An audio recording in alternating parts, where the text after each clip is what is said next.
আসসালামু আলাইকুম ওরহমতুল্লাহি ওবরাকাতুহ। ইন্নাল হামদালিল্লাহ ওয়াসসালাতু ওয়াসসালামু আলা রসুলিল্লাহ ওয়ালা আলিহি ওয়াসাহবিহিল্লাযীনা বাযালু কুসারা জুহুদিহিম ফি সাবিলিল্লাহ আম্মা বা'দ। সুপ্রিয় দর্শক ও শ্রোতা মণ্ডলী, বাংলাদেশ টেলিভিশন চট্টগ্রামের মাহে রমদান অনুষ্ঠানে আপনাদেরকে স্বাগত জানাচ্ছি। আজকে আমাদের আলোচনার বিষয়বস্তু হলো মাহে রমাদানকে সম্মান দানকারীর প্রতিদান। উক্ত বিষয়ে আলোচনা করবার জন্য আমাদের স্টুডিওতে আমন্ত্রিত অতিথি হয়ে উপস্থিত হয়েছেন দুজন বিজ্ঞ আলেমে দ্বীন, প্রাজ্ঞ ইসলামী ব্যক্তিত্ব। এই পর্যায়ে আমরা তাদের সাথে পরিচিত হই। আমার ডানের যিনি রয়েছেন বিশিষ্ট ইসলামী চিন্তাবিদ হজরতুল হাস আল্লামা মুজিবুর রহমান, সহসুপার বুরুমচড়া গৌসিয়া মুইনুল উলুম দাখিল মাদ্রাসা আনোয়ারা চট্টগ্রাম। আর আমার বাম পাশে যিনি রয়েছেন তিনি হলেন বিশিষ্ট ইসলামী চিন্তাবিদ হজরতুল আল্লামা জনাব মৌলানা রেজাউল করিম, আরবি প্রভাষক, পশ্চিম এলাহাবাদ আহমদিয়া সুন্নিয়া ফাজিল মাদ্রাসা চন্দনাইশ চট্টগ্রাম। আর পুরো অনুষ্ঠান জুড়ে আপনাদের সাথে রয়েছে আমি মোহাম্মদ সরওয়ার উদ্দিন। সুপ্রিয় দর্শক ও শ্রোতা, এই পর্যায়ে আমরা কোরআনে পাক থেকে তেলাওয়াত শুনে আসি। أعوذ بالله من الشيطان الرجيم. بسم الله الرحمن الرحيم.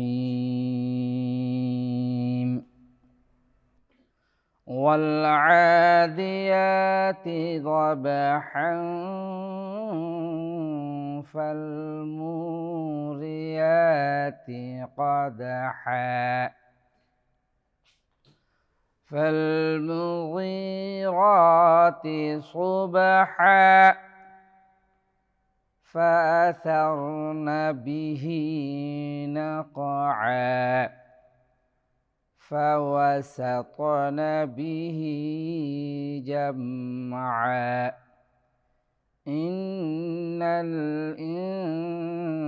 الإنسان لربه لكنود وإنه على ذلك لشهيد وإنه لحب الخير لشديد أفلا يعلم إذا بعثر ما في القبور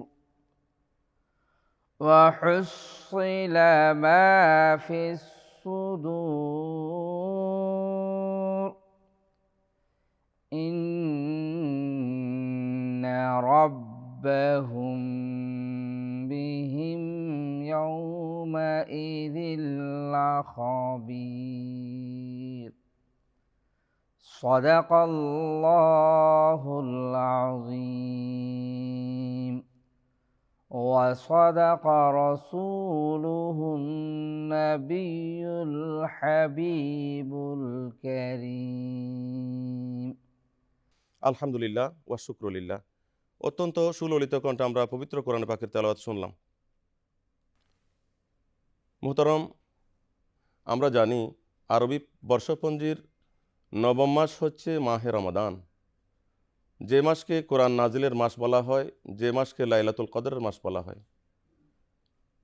যে মাসের সম্মান অন্যান্য সকল মাসের উপর। হাদিস শরীফে রসুল করিম সাল্লাল্লাহু আলাইহি ওয়াসাল্লাম ইরশাদ করেছেন, কদ আযাল্লাকুম শাহরুন আজিমুন শাহরুন মুবারাকুন শাহরুন ফিহি লাইলাতুন খায়রুম মিন আলফি শাহর। সেরকম একটি ফজিলতমণ্ডিত মাস হচ্ছে মাহে রমাদান। আপনার কাছে সংক্ষেপে জানতে চাই, মাহে রমাদান শরীফের সংক্ষিপ্ত পরিচিতি, শ্রেষ্ঠত্ব এবং বিশেষত্ব সম্পর্কে? মাহে রমজানুল মুবারক এমন একটি মাস, যেই মাস কোরআন নাজিলের মাস। কোরআনে করিমের মধ্যে আল্লাহ রব্বুল আলামিন ইরশাদ করেছেন, শাহরু রমাদান আল্লাযী উনজিলা ফীহিল কোরআন। এই আয়াত থেকে আমরা জানতে পারলাম কোরআন নাজিলের মাস হলো রমজানুল করিম। রমজানুল করিম মাস রসুল পাক সাল্লাল্লাহু তাআলা আলাইহি ওয়াসাল্লামার হাদিস দ্বারা আমরা জানতে পারবো, মান সামা রমাদানা ঈমানান ওয়া ইহতিসাবান গুফিরা লাহু মা তাকদ্দামা মিন যামবিহি। যেই ব্যক্তি, আল্লাহর যে বান্দা বান্দিনী, মোমেন মোমেনাত, ঈমানদার নরনারী, ঈমান ও সওয়াব প্রাপ্তির আশায় রমজানুল করিমের রোজা পালন করবে, সিয়াম সাধনা করবে, তার পূর্ববর্তী সমস্ত গুনাহ আল্লাহ মাফ করে দিবেন। অন্য একটা হাদিসের মধ্যে আছে, মান সামা রমাদানা ঈমানান ওয়া ইহতিসাবান রাজা কায়ৌমিন ওয়ালাদাতহু উম্মুহু। মায়ের পেট থেকে শিশু জন্ম লাভ করলে যেভাবে নিষ্পাপ থাকে, গুনাহ থাকে না, অনুরূপভাবে রোজাদার ব্যক্তিগণও রোজা পালন করার পরে গুনাহ থেকে নিষ্পাপ হয়ে যায়। রাসূলের হাদিস থেকেও আমরা জানতে পারলাম এই মাস এমন একটি মাস যে মাসের মধ্যে বান্দার গুনাহকে মাফ করা হয়। আরেকটি আল্লামা ইবনে জৌজি, যিনি একজন বিশ্ববিখ্যাত মুহাদ্দিস, ওনার একটা বর্ণনা আমি কিতাবের মধ্যে পড়েছি। আল্লাহর নবী হজরতে ইয়াকুব আলাইহিস সালাতু ওয়াস সালামের 12 জন সন্তান ছিল। ওনার কাছে প্রিয় ছিল 12 জনের মধ্যে হজরতে ইউসুফ আলাইহিস সালাম। ইউসুফ আলাইহিস সালামকে তিনি বেশি মহব্বত করতেন।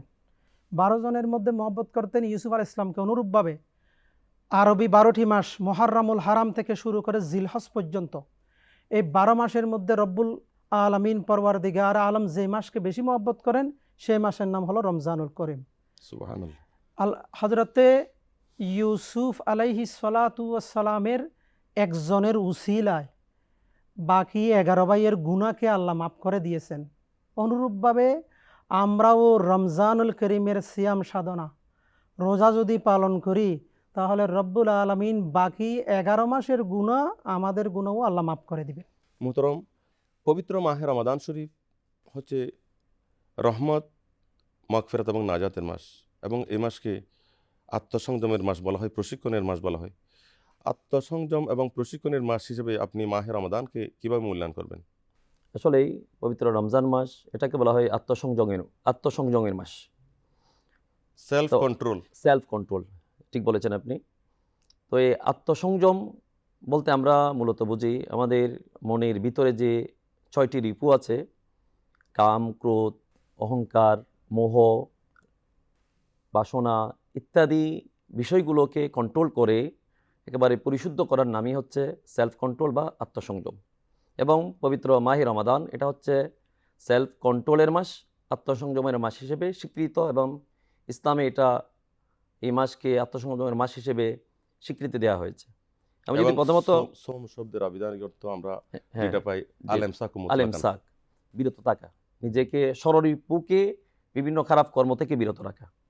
আমরা যদি আরেকটু গভীরে যদি যাই তাহলে বিশেষত আমাদের যে পঞ্চ ইন্দ্রিয় রয়েছে, 5 সেন্সেস, যে পঞ্চ ইন্দ্রিয়, আমাদের চোখ আছে, কান আছে, জিহ্বা আছে, ত্বক আছে, এই পঞ্চ ইন্দ্রিয়ের মধ্যে বিশেষ করে আমাদের চোখকে কন্ট্রোল করার কথা পবিত্র কোরআনে বলা হয়েছে।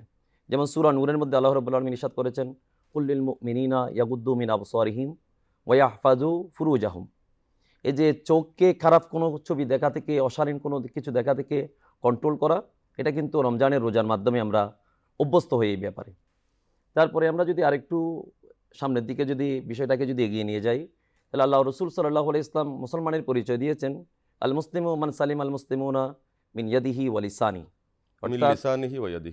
অর্থাৎ একজন প্রকৃত মুমিন মুসলমান হচ্ছে সেই ব্যক্তি যার হাত এবং যার মুখ থেকে অন্য মুসলমান নিরাপদ থাকে। এই টিচিংটা, এই সংযমটা আমরা বিশেষ করে পবিত্র মাহে রমজানে পেয়ে থাকি।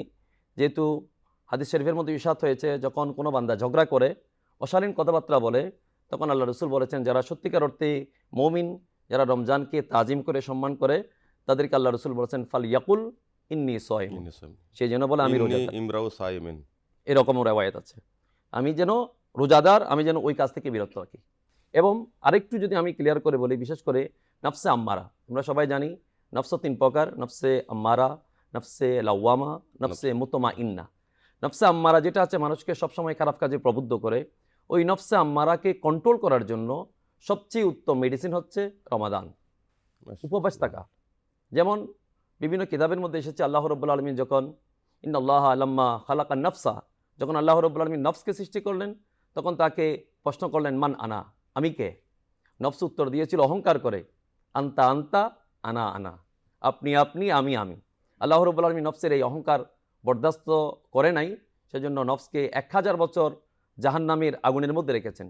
সেখান থেকে বের করে আবার তাকে প্রশ্ন করেছেন, একই উত্তর দিয়েছেন। আবার 1000 বছর তাকে আল্লাহ রাব্বুল আলামিন জাহান্নামের একেবারে ঠান্ডা অবস্থায় রেখেছেন। সেখান থেকেও নফসকে যখন বের করা হলো, নফস সেম উত্তর দিয়েছেন, আন্তা আন্তা আনা আনা।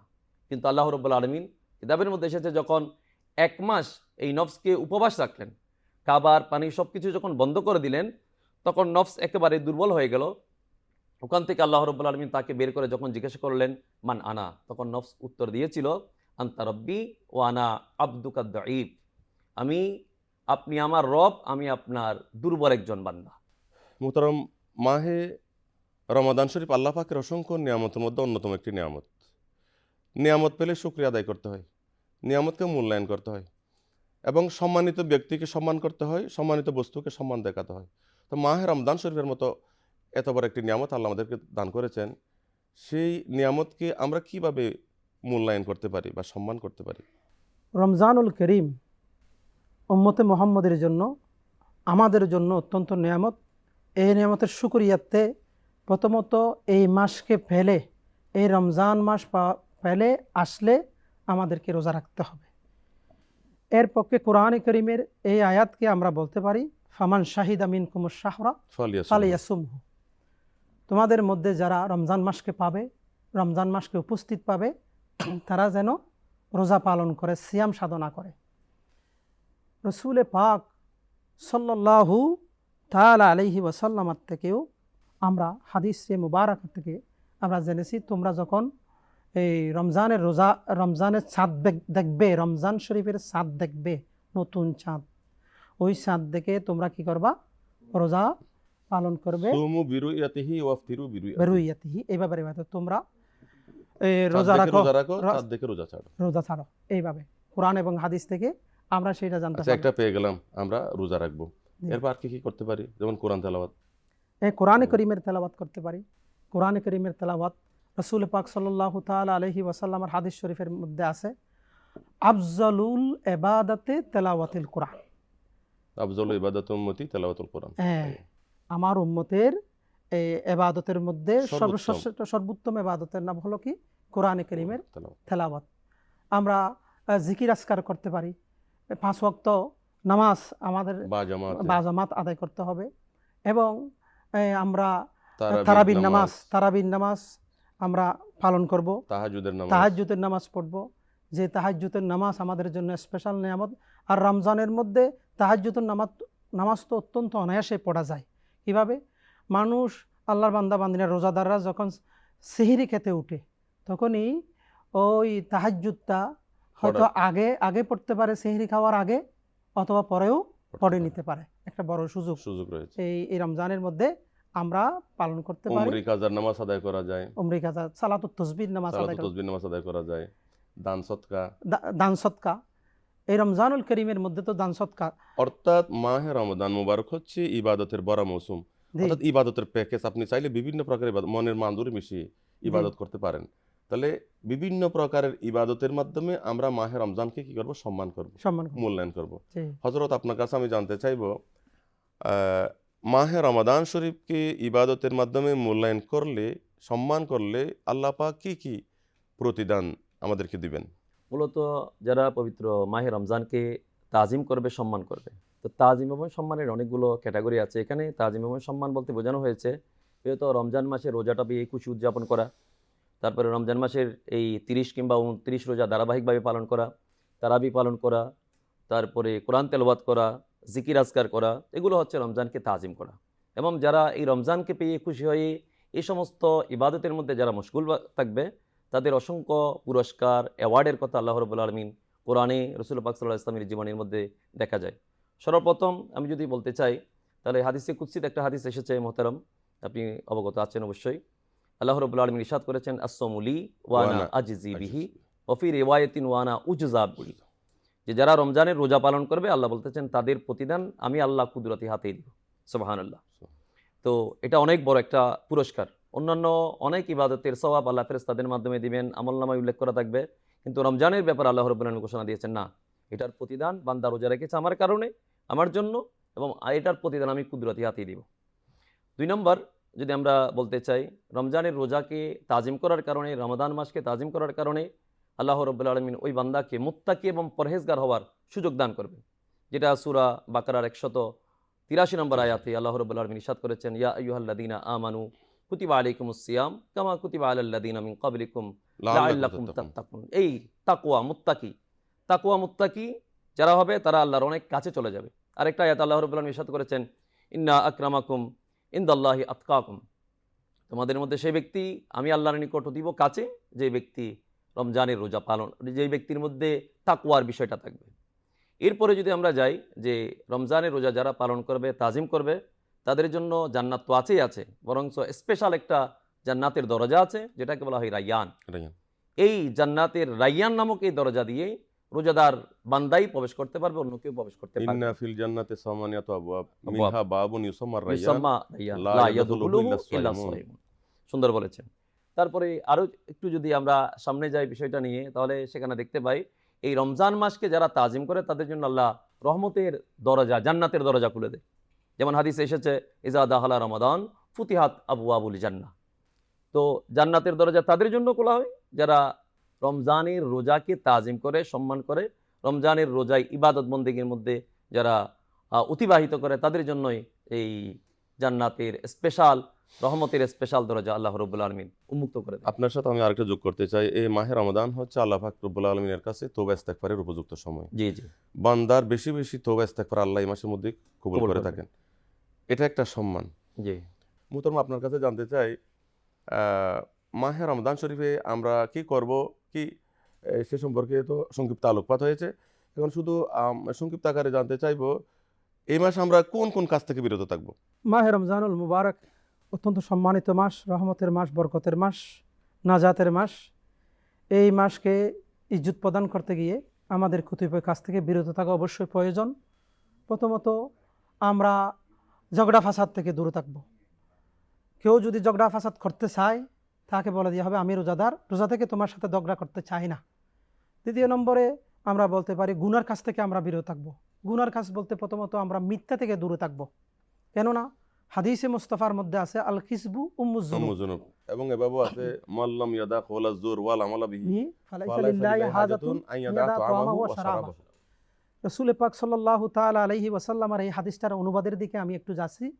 রাসূল পাক সাল্লাল্লাহু আলাইহি ওয়াসাল্লাম বলতেছেন, যে ব্যক্তি রোজা রেখে মিথ্যা কথা ছাড়লো না, ওই ব্যক্তি রোজা রাখা অবস্থায় মিথ্যা বলছে, মিথ্যার উপর আশ্রয় নিচ্ছে, ওই ব্যক্তির উপবাস থাকাটা, না খাওয়াটা, খানা থেকে বিরত থাকাটা আল্লাহর কাছে কোনো প্রয়োজন নাই, তার রোজা আল্লাহর দরবারে কবুল হবে না। কবুল হবে না, আল্লাহর কোনো গরজ নাই এই সমস্ত রোজা। গীবত থেকে আমাদের দূরে থাকতে হবে। গীবতটা একটা মারাত্মক অপরাধ। চুগলখুরি থেকে আমাদের দূরে থাকতে হবে, জুলুম করা থেকে দূরে থাকতে হবে, মানুষের সহিত ভালো আচরণ করতে হবে, নিজের মন মানসিকতা আমাদেরকে পরিবর্তন করতে হবে। আমাদের দেশে একটা খারাপ সংস্কৃতি চালু হয়েছে, রমজান মাস আসার সাথে সাথে নিত্য প্রয়োজনীয় দ্রব্যমূল্যের গতি বেড়ে যায়। তো এ ব্যাপারে মুহতারাম যদি কিছু বলতেন। আসলে কোরআনে কারীমের মধ্যে, হাদিসে মুস্তাফার মধ্যে এই সমস্ত অপব্যবসায়ীদের জন্য, এগুলো ব্যবসায়ী না, যারা সুযোগ সন্ধানী, সুযোগ রাতে রাতে সন্ধানী। মানে আঙ্গুল ফুলে কলগাছ হতে চায়, এগুলো নিরুৎসাহিত করেছেন।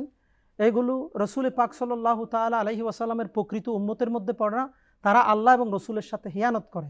ওই সমস্ত ব্যক্তিগণ রমজান মাসের সম্মানার্থে মানুষের সহজলভ্য করার জন্য জিনিসপত্রের দাম কমানো উচিত, সেই জায়গায় তারা বাড়িয়ে দেয়। ওই বাড়ানোর ফলে তারা নিজেদের অখরবী জীবনকে, পরকালকে ধ্বংস করছেন। রোজা রাখার পর অনেক মানুষকে দেখা যায় দিনের 12টা পর্যন্ত ঘুমের মধ্যে থাকে, এইটা কতটুকু শুনেছেন? এটা উচিত নয়। এবাদতের মধ্য দিয়ে প্রথমত যেমন আমাদের করণীয়, এই সুন্নত পন্থা অনুযায়ী আমাদেরকে সেহরি খেতে হবে, সুন্নত পন্থা অনুযায়ী সেহরি, আবার সুন্নত পন্থা অনুযায়ী আমাদেরকে ইফতার করতে হবে, 5 ওয়াক্ত নামাজ আদায় করতে হবে। শুধু ঘুমাইলে চলবে না, আমরা সকাল থেকে দুপুর পর্যন্ত, দুপুর থেকে আসর কোরআন পর্যন্ত শরীফ খতম, কোরআনে কারীমের তেলাওয়াত এবং এই ইসলামী বই পড়া, কোরআন হাদিস রিসার্চ মাসালা করা, মাসাইল শিক্ষা মাসালা করা। মাসাইল শিখা ইত্যাদি, মানুষকে আমর বিল মারুফ, সৎ কাজের আদেশ দেয়া। আমি আপনার কাছে আবারও ফিরে আসবো। আপনার কাছে জানতে চাই, পবিত্র মাহে রমাদান শরীফ দীর্ঘ 1 মাস জি। কঠিন প্রশিক্ষণ। এই প্রশিক্ষণের মাস থেকে আমরা অনেকগুলো শিক্ষা হাসিল করতে পারি, যে শিক্ষা আমরা বাকি জিন্দেগিতে কাজে লাগিয়ে আমাদের জীবনকে সুন্দর বানিয়ে আমরা জান্নাতি মানুষ হতে পারি। সেরকম শিক্ষা রমজান মাসে আমরা কি কি? এই পবিত্র 1 মাস, এই মাহে রমাদান, এই 1 মাস থেকে আমরা যে প্রশিক্ষণগুলো নিতে পারি, যে আমলগুলো আমরা এখানে করি, সেখান থেকে বাকি 11 মাস আমরা আমাদের জীবনকে কিভাবে লিড করতে পারি, এজন্য পবিত্র মাহে রমাদানে অনেক কিছু বিষয় রয়েছে। তার মধ্যে প্রথমটা যদি আমি একটু হাইলাইট করি, তাহলে প্রথমটা আমি বলবো যে পবিত্র কোরআনের সাথে মহব্বত, পবিত্র কোরআনের সাথে সংস্পর্শতা একটু বৃদ্ধি করা, যেটা আমাদের এই রমজান মাসে আমরা করে থাকি। আমার মোহতারাম কিছুক্ষণ আগে তেলাওয়াত করেছেন, যেটা শাহরুর রমাদান আল্লাযী উনজিলা ফীহিল কোরআন, এই মাসে কোরআন নাজিল হয়েছে। এবং রসুল পাক সাল্লাল্লাহু আলাইহি ওয়াসাল্লামের জীবনীতে দেখা যায়, হযরত জিবরাইল আলাইহিস সালাম আল্লাহ রসুলের কাছে পবিত্র রমজান মাসে এসে একেবারে শুরু থেকে শেষ পর্যন্ত পবিত্র কোরআন পুরাটা একবার তেলাওয়াত করে শোনাতেন। মুহতারাম, আপনারা উভয়ে আজকের বিষয়ের উপরে কোরআন হাদিসের আলোকে অত্যন্ত চমৎকার বক্তব্য উপস্থাপন করেছেন। এই বক্তব্য থেকে আমাদের শ্রোতামণ্ডলী অনেক উপকৃত হতে পারবে। তো আজকে আপনারা অত্যন্ত কষ্ট স্বীকার করে মূল্যবান সময় দিয়ে আমাদের স্টুডিওতে উপস্থিত হওয়ার জন্য অসংখ্য ধন্যবাদ এবং মোবারকবাদ।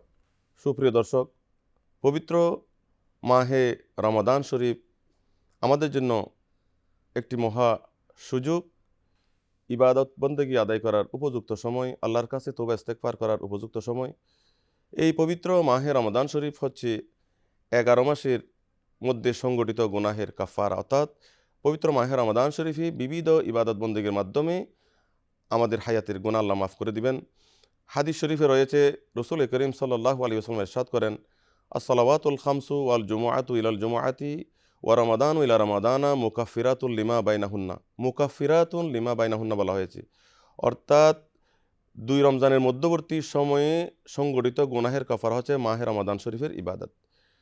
আজকের এই আলোচনা থেকে আমরা মাহে রমাদানের মহত্ব, বিশেষত্ব, মাহে রমজান শরীফকে সম্মান করার বিভিন্ন পদ্ধতি এবং আল্লাহর পক্ষ থেকে অনন্য প্রতিদান, এই মাসে আমাদের কি করণীয় কি বর্জনীয়, সাথে সাথে পবিত্র মাহে রমাদান শরীফে কঠিন প্রশিক্ষণের মাধ্যমে, আত্মসংযমের মাধ্যমে যে শিক্ষা আমরা অর্জন করেছি, এই শিক্ষা যদি আমরা বাকি 11 মাস ব্যক্তি, পারিবারিক, সামাজিক জীবনে বাস্তবায়ন করতে পারি, নিঃসন্দেহে আমরা আল্লাহ এবং আল্লাহ রসুলের কাছে গ্রহণযোগ্য হতে পারব এবং পরকালে আমাদের জন্য জান্নাত নিশ্চিত হবে। আল্লাহ পাক রব্বুল আলামিন আমাদেরকে প্রকৃত রোজাদার বান্দা হিসেবে কবুল করুন। এই মাসের মধ্যে বেশি পরিমাণ ইবাদত বন্দি আদায় করার তৌফিক দান করুন। সুপ্রিয় দর্শক, আগামীতে যে কোনো একটি গুরুত্বপূর্ণ বিষয়ের উপরে আলোচনা অনুষ্ঠানে আপনাদের সাথে আবারও দেখা হবে, সে প্রত্যাশায় আপনাদেরকে অসংখ্য ধন্যবাদ, মোবারকবাদ জানিয়ে এখানে শেষ করছি। ওয়ামা আলাইনা ইল্লাল বালাগুল মুবিন। আসসালামু আলাইকুম ওয়া রাহমাতুল্লাহি ওয়া বারাকাতুহু।